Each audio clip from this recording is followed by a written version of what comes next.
Good morning, all of you. Now we are back with the chapter Natural Vegetation and Wildlife.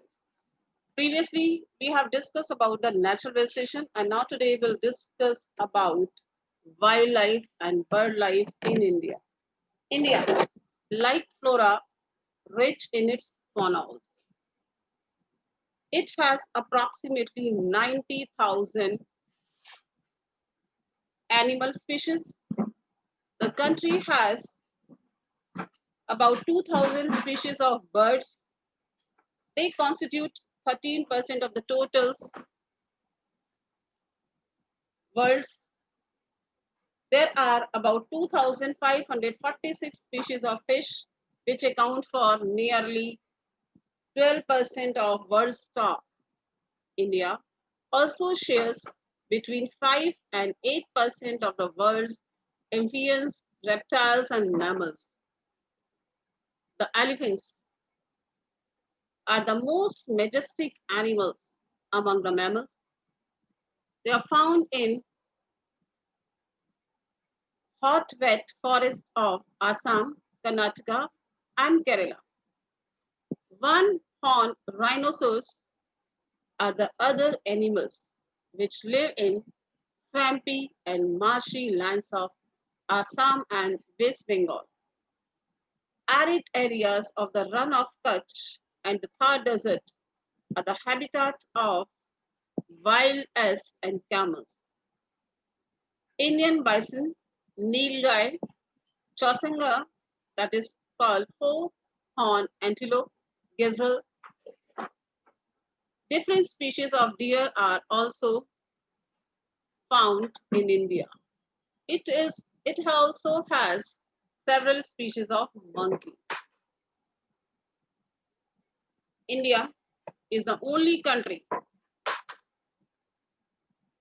in the world which has both tigers and Indian tigers and lions. The natural habitat of Indian lion in the Nilgiri hills of Gir forest in Gujarat. Tigers are found in the forest of Madhya Pradesh, the Sundarbans of West Bengal, and the Himalayan regions. Leopards are two members of the cat family. They are important among animals of prey. Do you know the gay forest is the last remaining habitat of Asiatic lion? The Himalaya harbor a hardy range of animals which survive in extreme cold. Ladakh's freezing high altitudes are a home of yak, the shaggy horned wild ox, weight of that around 1 ton. The Tibetan antelope, the blue sheep, wild sheep, the Tibetan wilderness, the ibex, bear, snow leopard, and very rare red panda are found in certain pockets of the country. In the rivers, lakes, and coastal areas, turtles, crocodiles, and gharials are found. The latter is representative of a variety of crocodiles found in the world today. That means India is rich in wildlife. When we are talking about wildlife, of course, it is related with the bird life also. Bird life in India is very colorful. Peacocks, pigeons, ducks, parakeets, cranes, pigeons are some of the birds inhabiting the forest and wetlands of the country. Migratory birds. Some of the wetlands of India are popular with migratory birds. During winter, like Siberian crane, come in large numbers, and the favorable place with birds is the Run of Kutch. at a place where the desert merges with the sea. Flamingo birds, with their brilliant pink plumage, come in thousands to build nest mounds from the salty mud and raise their young ones.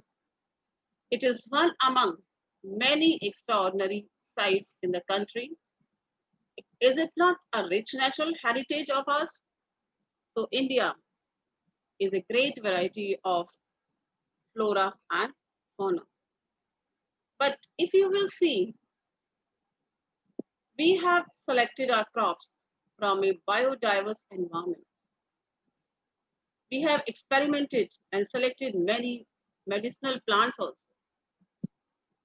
I think you must have seen the medicinal plants. Like the most important nowadays is tulsi, neem, which are used for medicine purpose. India is known for its herbs and spices from ancient times. Around 2,000 plants have been described in Ayurveda, and at least 500 are in regular use. The World Conservation Union's Red List named 352 medicinal plants, and out of which 52 are critically threatened and 49 endangered. But the common use plants in India, the most important, Sargandha, which is used to treat blood pressure. And it is found only in India. Jamun, the juice from ripe fruit is used to prepare vinegar. Along with this, the powder of the seed is used for controlling diabetes. Arjun, this is used to regulate blood pressure and cure for earache. Babool, that is used as a tonic, and leaves are used as a cure for eye sores. Neem is having antibiotic properties. Tulsi, cure cough and cold. And along with, I think you must be aware about different medicinal plants. Nowadays, they are in popularity. Now, due to excessive exploitation of the plants and animals resources by human beings, the ecosystem has been disturbed. About 1,300 plant species are endangered and 20 species are extinct. Quite a few animal species are also endangered and some have become extinct. And the main cause, as we have discussed earlier also, that is greediness of human beings. So here also, hunting by greedy hunters for commercial purpose, pollution due to chemical and industrial waste, introduction of alien species, and reckless cutting of the forest. So now, to protect the flora and fauna, this is the last and the important topic of the chapter that is related with conservation. To protect the flora and fauna of the country, the government has adopted many policies. And the most important policy is 14 biosphere reserves have been set up by government.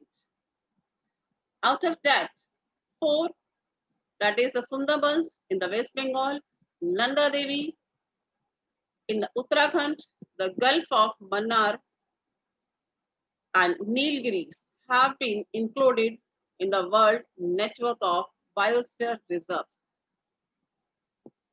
Government has provided financial and technical assistance to many botanical gardens since 1992 to protect particular species.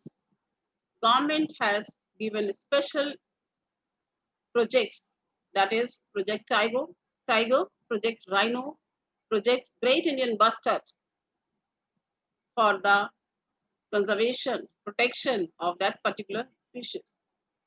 89 national parks, 49 wildlife sanctuaries and zoological gardens are set up by government to take care of natural habitat. But do you think that is sufficient? No, unless and until everybody will not take the responsibility, conservation cannot be possible.